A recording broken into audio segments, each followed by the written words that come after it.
Our job begins where most advisors stop. Saving money is great, but how do you spend it without risk in retirement? Welcome to Every Day is Saturday with Brad Gotto and Matt Stahl, partners and private wealth managers at Fiat Wealth Management. In this podcast, we aim to broaden your knowledge about the financial world we live in today and make the boring and complex financial decisions fun, informative, and educational. Join us on this journey where Brad and Matt will explore different strategies on how to spend your money without guilt and have peace of mind knowing you are spending it the optimal way in retirement. Hello, everybody, and welcome back to another episode of Every Day is Saturday. I'm Brad Gotto, and I'm here with my partner, Matt Stahl. Say hey to everybody, Matt. Hello, everybody. It's always good to be back. It's after a couple of weeks off here, and we've been busy. Matt, what have you been up to? All kinds of fun with the kids. We wrapped up a few soccer seasons, just trying to spend as much time as we can with them. Had a great interview with Gavin Kaysen last week. Yeah, I'm actually kind of jealous. I know. First episode of our podcast, I was not able to be a part of. And of course, it's the time that you bring in the bigwig, the chef in the Twin Cities, Gavin. Yeah, he's kind of a local celebrity around here. So I had a ton of fun. It was really interesting. I think you did it on purpose. I think you scheduled it when I did. I was away so that you could be the guy that had him to yourself. I got to ask all the questions. How was your trip? It was good. It's always good to have an opportunity to spend time working on your business and not in your business. And I got to spend some time with other successful advisors from different parts of the country to learn about what they're doing and what's working well and how they're taking care of their clients and how they're loving on their clients. And so it was a good couple of days to get away and spend some time on that. But that said, we've got a lot to talk about today, Matt, because we're going to do something that may kind of get us kicked out of the industry. That's tough. The good old boys club, if you will. Our industry is dominated, just to be very truthful, by men. And not only that, but older men. I think it's interesting that the amount of advisors in this country has actually shrunk over the last 20 years. There's less advisors today than there was 20 years ago.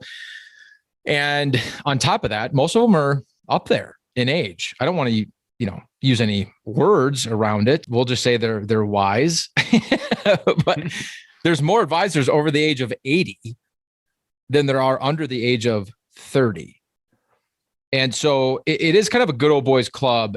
That being said, one of the things about our industry, Matt, that's always frustrated me ever since we got into it is how vague or gray it is and how we're paid. Absolutely. What are we going to do today? We're going to tell people exactly how we're paid. With that being said, let's just dive into it as far as explaining to people exactly how we're paid. But Matt, I think it would be helpful if before we got to the numbers, just hang with us, we'll get there, to give a little bit of context, right? Because not all advisors are created equal. In other words, they're not all licensed the same. They're not all structured the same. And so there are advisors that are paid differently. And it depends on how they're regulated. And so let's just start there and talk a little bit about the licensing and regulation side. Yeah. And before we jump into that, just to take a step back, what we're going to talk about first is the securities. So you think of stocks and bonds and mutual funds. There's a whole separate world that we're also going to cover as we go through this. That's a great point, Matt, because a lot of advisors wear more than one hat these days anyway, where you get like take Fiat, for example, where we fancy ourselves comprehensive, kind of a buzzword in our industry. And so we have the ability to run securities business for our clients, but we also do some lines of insurance business.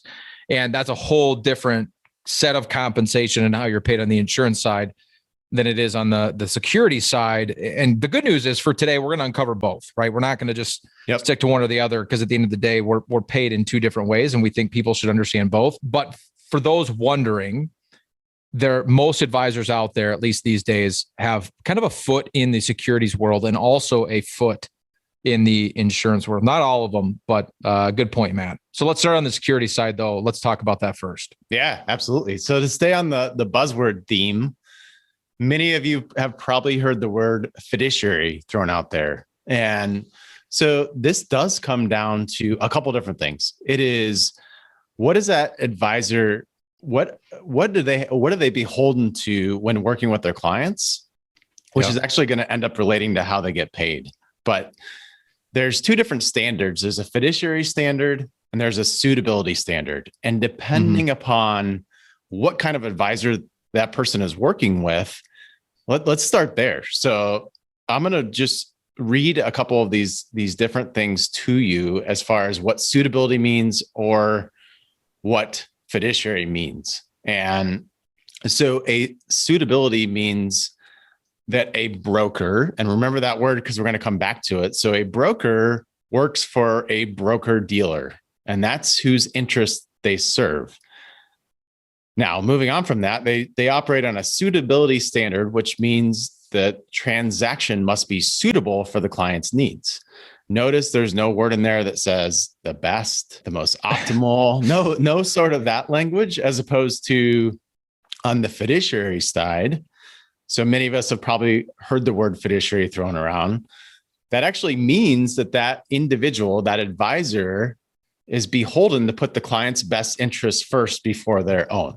And so kind of the overarching picture of this is those are two different paths, which can mean two different types of income.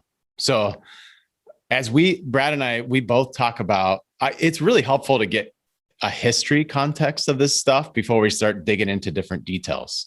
And as we do that, Matt, and give a little bit of that history, you mentioned that fiduciary is a buzzword, which it has been for the last couple of years because of the Department of Labor ruling that was out. I believe it started during the the Obama administration, but it's been around for a while now. And that this DOL ruling is kind of what put that word front and center. But before we go back even further, I just want to add to kind of these definitions, right? Because there's some advisors that are held to this suitability standard in air quotes, and then others that are held to this fiduciary standard. So if you look up like the technical definition, because suitability seems really gray, right? Like it's kind of vague. And so what does it really mean? And so a couple bullet points, you have to understand, they do have to understand their client's financial situation. They do have to be aware of the client's investment experience, and they have to know their client's investment objectives. Okay. So like they have to know all those things. And then that leads to them recommending products or solutions and give advice that's quote unquote suitable based on those things. So this best interest standard, this fiduciary standard, to kind of in comparison, to give some bullet points to help you really understand the difference, watch the language difference here, right? The first bullet point is they have to put their client's best interest first. Notice how that's not in the suitability standard. They have to act with prudence, provide full disclosure. They have to avoid any conflict of interest should it exist. And then they have to fully disclose and fairly manage in their client's favor and avoid any conflict if at all possible. And so just given those two kind of sets of lists, right? The first set of bullets that I read on the suitability standard, and then that second set of bullets, I think anybody that's handing over their life savings to somebody, of course, if they could, would pick that probably. Anyway, I don't want to, jump to any conclusions and make anybody's decisions for them, but are probably going to pick that second list there, knowing that they have to put their client's best interest first, act with prudence and full disclosure. And so that being said, it's interesting that we live in a world as an advisor that, depending on how you're licensed and how you choose to conduct your business, you can be held to different standards. Absolutely. What would you want to take a guess what standard we're held to after going through all that? Yeah. And it was by choice, right? I mean, because we weren't always, right? Right. Exactly. We didn't start in this industry under the fiduciary standard. Neither you or I did. And when we decided to leave the big box firm and go independent, we had a choice on how we wanted to structure our business and what we wanted to do. And we've slowly made our way over to the fee only fiduciary advisor, which is that best interest side that we just got done discussing. But there are two sides. And so with there being kind of two sides of the business, there are two regulating bodies, and they are different that kind of provide the oversight for advisors that kind of have their foot either in the in the best interest side, the fiduciary side, or have their foot in the suitability side. So Matt, why don't you speak to that? Yeah. So let's start with the fiduciary side. Most of us have probably heard of the SEC, the Securities and Exchange Commission. On the fiduciary side, that is the regulating authority, and that is a government institution. So their job, their specified role is to protect the investors. Yeah. And that was formed from going way back to the Great Depression. So that was the origins are from 1933. So there's a Securities Act put in place in 1933, and then the Securities Exchange Act in 1934. And this gives me bad flashbacks to having, like, when I took my securities exams and having to study all of this and memorize, the Security Act of 33 of 1934. And there's another one in 1940. It gives me bad flashbacks, but you're right. It does go back a long way. And it actually, all of this came out because of the Great Depression. Right. Right. I mean, a lot of, they looked at the Great Depression and said, gosh, we don't ever want that to happen again. And so all these new laws about being, managing money or being in a position to recommend something to a client, they wanted to change the way that we could interact. And so these big laws were put in place, and the Securities and Exchange Commission is the one that regulates them. So, and then the flip side of that, so the suitability standard is now regulated by what's called an SRO, which just stands for self-regulatory organization. So it's not the government. It is not the government. Not a government entity. Not a government entity. So it is under the purview of the SEC, but it is not a government entity. And so that is FINRA, which may be more familiar as the NASD, which was the origin of FINRA. Yeah, they renamed it, I think, in 2007, somewhere around there. Does that sound right to you? Yes, in 2007. Okay. And so if you look and dig into the details, so FINRA is to oversee not necessarily the individual investors, but the firms and the stockbrokers within there. And I want you to remember that term, stockbroker versus advisor, because we're going to come back to that as we continue to dig in. The important thing to note is, because some people listening are probably like, gosh, man, Brad, this is a lot of really detailed stuff. And I thought you were going to tell me how advisors are paid. And here we are talking about the SEC and FINRA and going back to, the 1934 Securities Act and stuff like this. But all of this kind of defines and gets us to a point where helping you understand how your advisor is regulated, first and foremost. And then that's going to lead down to how they can be paid, because how you're regulated is going to define how you're paid. And so let's just get there. I think that's probably gives a little bit of context, enough history anyway, for people to understand that there's two different worlds as it exists in the security side. And so let's talk, because we've been starting with the fiduciary side this entire time. Let's start with how fiduciary advisors are paid. Yeah, absolutely. So fiduciary advisor, if I go see someone who is a fiduciary, that means that they're going to get paid one way and one way only. On the security side, they're going to get paid a fee to provide financial advice to me as a client.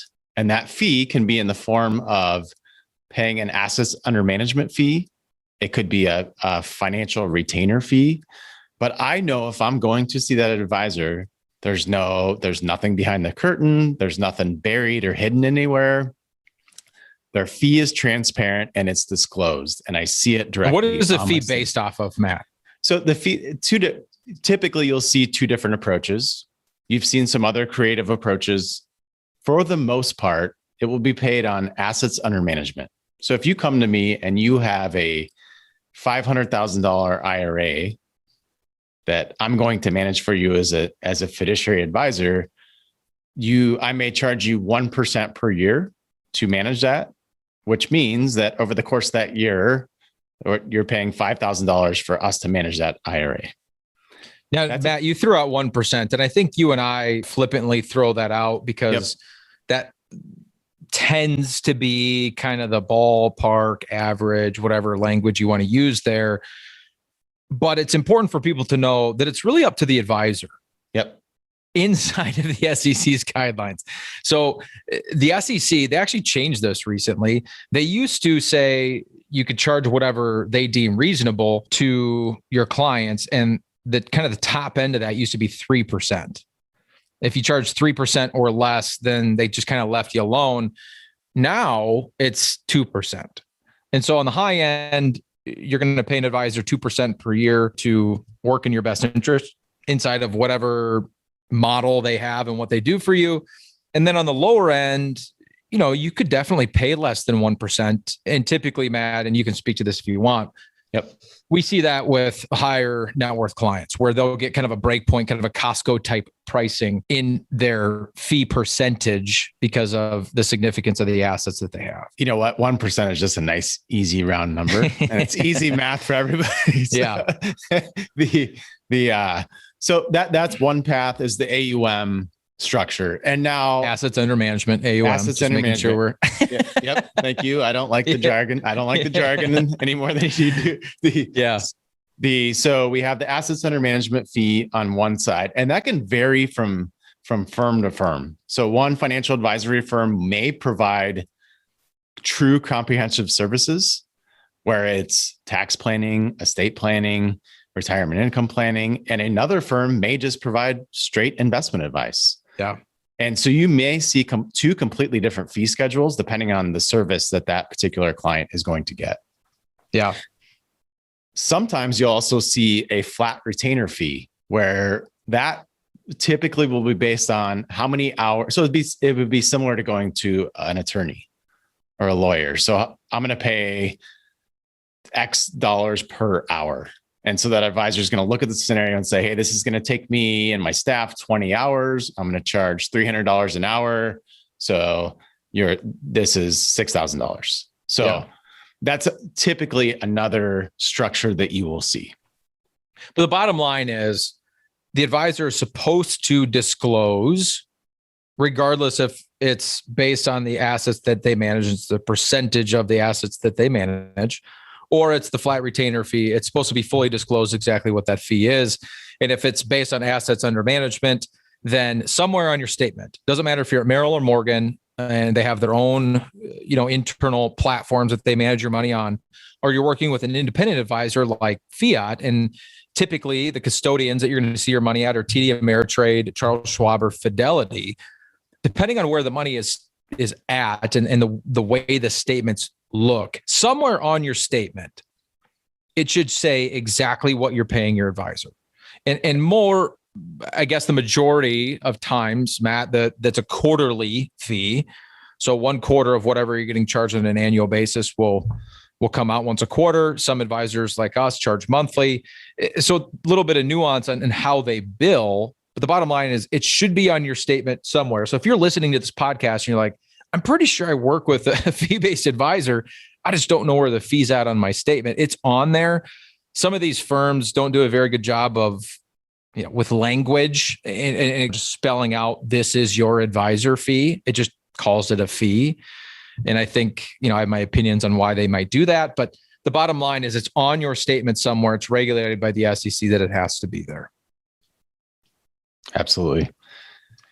So I think we kind of beat that one to a pulp here. So the SEC manages the fee-based advisors. They have a fiduciary standard and they're paid solely on either the flat fee or as a percentage of the assets that they manage. That's the end of the story. And so, Matt, you made the comment earlier, it's the only way that they're paid. So as an example, we don't get paid if a trade happens and there's a fee associated with that trade, none of that goes back to the advisor. If they pick XYZ mutual fund over ABC stock, there's nothing in them for, in that transaction. They don't get paid based on product or allocation or anything like that.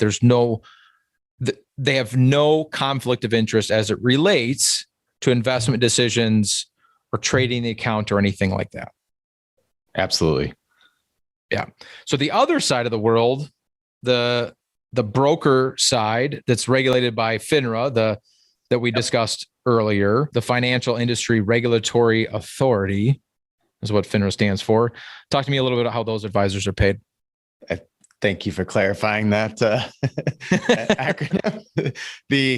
So I like to explain this in terms of, I see this as an evolution of what clients have demanded of advisors over time. So in my opinion, the stockbroker is the original advisor that most people think of, rewind back 40, 50 years. At that time, a stockbroker was the gatekeeper to information that the general public did not have. And so there was a purpose served. However, their financial motivation as a stockbroker was to call these people, be a salesperson to sell them on one particular stock of one company. I can keep going with the one company, one industry, one geography. Looking back in retrospect, you and I can sit here and say, oh my gosh, that was definitely not in the best interest of those people. But it's easy to look back and be like, gosh, that's really archaic. Like right. that doesn't seem like in anywhere in that transaction, the client's best interests were at heart or in mind, or however you want to put that. I mean, even by today's suitability standard, which is very gray, when I was giving those bullet points earlier, you still today have to at least understand your client's financial situation, their investment experience, and their objectives. Yep. Yeah. Right. Still better than what you're discussing. Yeah. So stockbroker, that's where it all started is. And you could also argue and say, perhaps those clients ended up better off because they wouldn't have bought that stock and wouldn't have enjoyed the stock market returns if they hadn't. But well, gosh, with the markets at today, you could argue that almost any of those decisions would have been great decisions. Right. So in my mind, this is kind of how I think of it. So I'm just sharing how my mind works on this. So stockbroker evolves into, as 401ks became more prevalent, mutual funds became more prevalent. Now, someone that has, $50,000 to invest isn't put in a position where they're putting all their eggs in one basket. They're not putting it all in one stock. They're not paying that stockbroker a one-time commission to put that money in one stock and never see them again. So now we have advisors that are out there helping people find mutual funds, which is just, it's a basket of stocks where we have some diversification and some ongoing service there. And in that scenario, I see it as an evolution because it's probably better advice than just putting all your money in one stock. And they're providing more service. Now they have the option, the advisor kind of gets to choose how they're paid. So they can say, hey, I want to take all my compensation up front, or I want a little bit over time, more similar to that assets under management model that we talked about. And for the most part, you would see if someone were to take a commission on a mutual fund, they're going to be paid somewhere between 5 to 7% to put that person's money into that particular mutual fund. The big issue I've always taken with that is most people don't know that happened. Yeah. Until 6 or 7 years later. And it doesn't have to necessarily be disclosed, or it didn't have to be disclosed in the past. Yeah. Not to get too ahead into the insurance side of things, but it is kind of similar, right? Where if the advisor sells a product, that product leads to a commission. That commission is what it is. The client in this case doesn't have any say in that necessarily. Now the advisor gets to choose, do they want to take it all up front and never get paid again? Or do they want to spread that commission out over time? Now, from a client's perspective, it's really hard to argue the upfront commission is good for the client, because then there just really isn't any financial incentive for the advisor to maintain that relationship because they got their paycheck, right? Yep.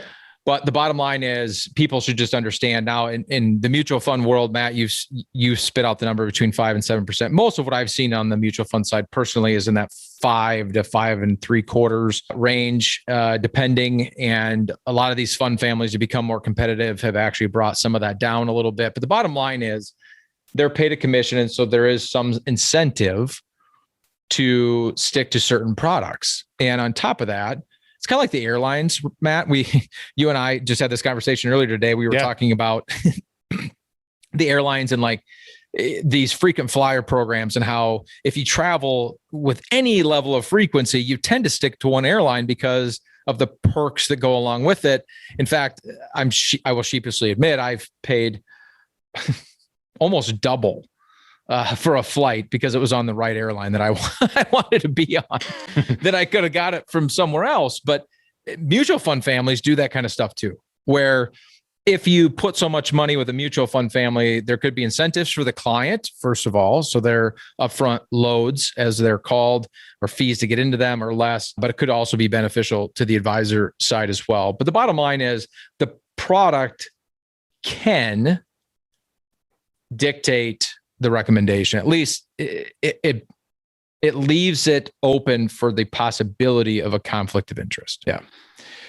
Matt, I know when we started this podcast, we told everybody that we were going to go on the security side first, and then we were going to go to the insurance side, and we were going to explain exactly how advisors are paid if they also offer insurance. But because we had such a healthy discussion on the security side, I think we should break this up into 2 podcasts because it's just a lot of information to go over. And so I'm going to leave that as a teaser. I'm just going to say, you're going to have to tune into the next episode and we will go over exactly how advisors are paid should they offer insurance as part of their comprehensive planning. And I'll note it again, like I said at the beginning of the podcast, not every advisor also does insurance. And insurances could be anything from health insurance to property casualty insurance to life insurance, long-term care. Annuities are insurance products. Some advisors even are CPAs and do taxes. The bottom line is you just need to understand what the advisor offers and what umbrella that falls under. But all these insurance products I just named do not fall under the SEC, and they do not fall under FINRA.